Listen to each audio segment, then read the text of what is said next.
Hello Indian ரசிகர்களே, நான் ஷாரு ஸ்ரீலங்காவில் இருந்து. இன்றைக்கு என்ன விஷயம்டா, நேத்தியான் மேட்ச் முடிவில் ஸ்மித் போட்டு வெளுவலண்டு வெளுத்து 400 ரன் ஆஸ்திரேலியா அடித்து வச்சுருந்தாங்க.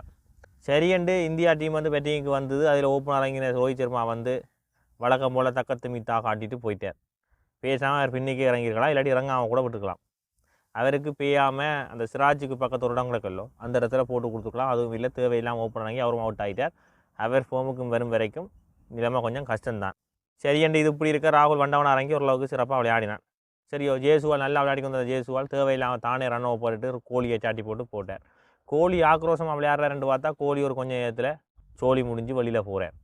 அவர் வெளியில் போனால் சும்மா இருக்குமோ அந்த ஆஸ்திரேலியன் ஜனங்கள் எல்லாம் சேர்ந்து கத்தி ஆளை மண்டையை குழப்பி கடைசியாக கோலியை கடுப்பாக வச்சு கோலி வந்து ஒரு தடவை பார்த்து கொண்டே நிற்கிறார். பார்த்து கொண்டு நீ என்ன செய்கிறது, போய் வீட்டை போய் படுங்கோன்ற மாதிரி ஆஸ்திரேலிய ரசிகர்கள்லாம் சொல்லி கலாச்சி அனுப்பியிருக்கிறேன். கோவம் வந்து அடுத்த மாதிரி அடிக்கிறாரோ எனக்கு தெரியாது, அடிப்பாரோ அது நீங்களே ஜோதிச்சு சொல்லுங்கள், எனக்கு தெரியாது. இது இப்படி இருக்க நேற்று 165 ரன்னுக்கு 5 விக்கெட் இழந்து வந்து இந்தியா தடுமாறி கொண்டிருந்தாலும் இன்றைக்கு பாண்டும் ஜடேஜாவும் கொஞ்ச நேரம் சமாளித்து கொடுக்க பின்னுக்கு வந்த நிதிஷ் ரெட்டியும் வாஷிங்டன் சுந்தரும் சேர்ந்து நொறுக்குன்னு நொறுக்கி வச்சுருக்காங்க. நிதிஷ் ரெட்டி வந்து 100 தாண்டிட்டான். இப்போ இதில் இந்திய ரசிகர்களுக்கு மிகப்பெரிய சந்தோஷம் இருந்தாலும் இந்தியா வந்து 9 விக்கெட்டை இழந்துட்டுது. சரி, என்ன 2 நாள் தானே கிடக்கு, ஆஸ்திரேலியாவும் பேட்டிங் பண்ணி தாங்களும் பேட்டிங் பண்ண ஓரளவுக்கு ரோவாக போயிடும் என்று இந்திய ரசிகர்கள் நினைச்சு கொண்டிருந்தாலும் அது நடக்காது.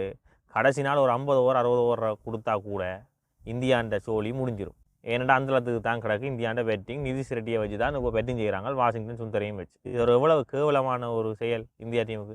இருக்கிற பேட்டிங் பலத்துக்கு அதில் 5 பேட்ஸ்மேனோட வந்திருக்கணும். நல்ல வேலை இந்த 2 ஆல்ரவுண்டரும் உங்களை காப்பாற்றினாங்கன்ற மாதிரி இந்திய ரசிகர்கள் இப்போ சொல்லி கொண்டிருக்கணும்.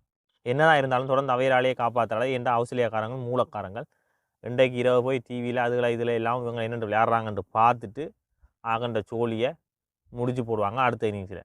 அப்போ முன்னுக்கு இருக்கிற கோலி என்ன செய்கிறார், அந்த பிள்ளையை திருத்திட்டாருன்னு கேட்டிங்கன்னா பிள்ளையை திருத்தையில் கொஞ்சம் நேரம் பிழைக்க விடாமல் இருக்கிறார். அதுக்கு பிறகு ஆள் அதே பிள்ளையை திருப்பி விட்டு ஆள் வழியில் போகுது. ரோஹித் சர்மா வந்து ஏன் வாரான்னு தெரியல, அதுவும் பின்னக்கிறங்கினா தான் தனக்கு வெட்டில் படுதில்லைன்னு நினச்சி இந்த கட்டு ஓப்பனாக இறங்கிக்கிறார். ஓப்பனாக இறங்கினா அங்கேயும் சோழியை முடிஞ்சு. இதுக்கு இப்போ ஏன் ராகுலையும் ஜெயசுவாலையும் ஓப்பனாக இறங்கிக்கலாம். ஜெயசுவால் வேறு லெவலில் விளையாடினா ஸ்டாக்கை வச்சு செஞ்சுட்டான் ஜெயசுவால். ஏன்னு கேட்டிங்கன்னா ஸ்டாக் வந்து இப்போ 2-3 இன்னிங்ஸாக போட்டு செய்ன்னு செஞ்சுருக்கிறான். ஜெயசுவாலை போட்டு அவமானப்படுத்திருக்கான். சின்ன பொடியை நீ என்னோடையோ படம் கேட்டு விளையாடுறேன். அதுக்கு பதிலடி கொடுக்க முடியாது, வேறு லெவலாக விளையாடினான். இருந்தாலும் ஒரு கொஞ்சம் பிழைச்சிட்டு 85 ரன்னில் ரன் அவுட் ஆகிட்டான். உண்மையிலேயே அவனை எந்த ஒரு போலாலையும் எடுக்கலாம் போச்சு, ரன் அவுட் தான் ஆகியிருக்கிறான். அவன் 100 அடிச்சிருந்தான்டா, தன்னுடைய ஆக்ரோஷத்தை அவன் காட்டியிருப்பான் அதில். இது இப்படி இருக்க நீ ஆஸ்திரேலியா வந்து திருப்பி பேட்டிங் பண்ணிக்க நிதானமாக விளையாடுமோன்னு கேட்டிங்கண்டா இல்லை. அந்த பொடிக்கன் ஏற்கனவே கோன்சஸ் ஏற்கனவே அதிரடியாக விளையாடினவன். அதுவும் இப்போ செகண்ட் இன்னிங்ஸ் வேலைக்கு அடித்து ரன்னை ஏற்றணும்னு கேட்க அவன் என்ன மாதிரி விளையாடுவானோ தெரியல. பும்ரா அவன் எடுத்தா உண்டு, பும்ராவுக்கே அவன் ஓரளவுக்கு அடிக்கிறான். இந்த சிராஜ் ஆகாஷ்தீப் பவன் இவன் எல்லாத்தையும் போட்டு ஒரு சாத்துவான்ன்றதில் மாற்றம் இல்லை. இந்த கெட்டுக்கு பயந்து இந்த சின்ன பொடியன்ட்டு அடி வாங்கியிருக்கிறான். அதாவது திருநாய்க்கு பயந்து சுருநாய்கிட்ட கடி வாங்கின கதையாக இந்தியாண்ட கதை வந்து போகுது. அதுக்காண்டி அவையிலையும் சரின்னு சொல்லிடாது. ஏனண்டா 2 டீமுமே மாறி இந்த மேட்சில் சண்டை செய்யுது. இந்தியா வந்து உண்மையிலேயே கொஞ்சம் கஷ்டப்படுது. இந்த மேட்சில் வந்து கொஞ்சம் கஷ்டப்பட்டு விளையாடுது, பார்க்க தெரியுது. இதுவே தொடரமாக இருந்தால் இந்த மேட்சை வந்து இந்தியா ரோவாக்கிட்டு கடைசி மேட்சை முயற்சி செஞ்சு வெல்றதுக்கான வாய்ப்பு இருக்குது. ஆனால் ஆஸ்திரேலியர்கள் சிலைச்சவர்கள் இல்லை. அதுவும் ஆஸ்திரேலியா பிச்சில் வச்சு அவைகளை எடுக்கிறன்றது ஒரு சாதாரண விஷயம் இல்லை. அவைன்ற பேட்டிங் திருப்பவும் நல்லா தான் இருக்கும், அதில் எந்த ஒரு மாற்று கருத்தும் இல்லை. இந்தியர்கள் திருப்பி நல்ல ஒரு பேட்டிங்கை கொடுத்தா இந்த போட்டி ரோவாக்கலாம். ஆனால் ஆஸ்திரேலியாவில் வெல்லுறன்றது இந்தியாவால் இந்த மேட்சில் முடியாது. இந்த தொடரில் முடியுமோ இல்லையன்றது அடுத்த மேட்ச் முடியத்தான் எங்களுக்குன்னு தெரியும். சரியோ, நான் இப்போ வந்து இங்கே வந்து வன்மத்தை கக்கையில். ஏன்னடா நான் நியாயமான விஷயங்களை தான் சொல்லியிருக்கிறேன். நான் வன்மத்தை ஏன் கக்கையிலண்டா, இந்தியா தோக்குறவடைய தான் நீ வன்மத்தை கற்கிற அதோ இதோண்டெல்லாம் நீங்கள் சொல்கிறீங்க.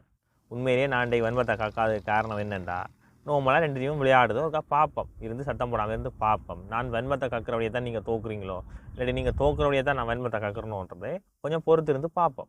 இது இப்படி இருக்க இப்போ வந்து நான் வீடியோ எடுத்துக்கொண்டு இருக்கிற வரைக்கும் உங்கள்கிட்ட வீடியோ வரைக்க அது முடிஞ்சிருக்கும். வீடியோ எடுத்துக்கொண்டு இருக்கும் வரைக்கும் இலங்கை மேட்ச் நடந்துகிட்டு இருக்குது, இலங்கைக்கும் நியூசிலாந்துக்கும்.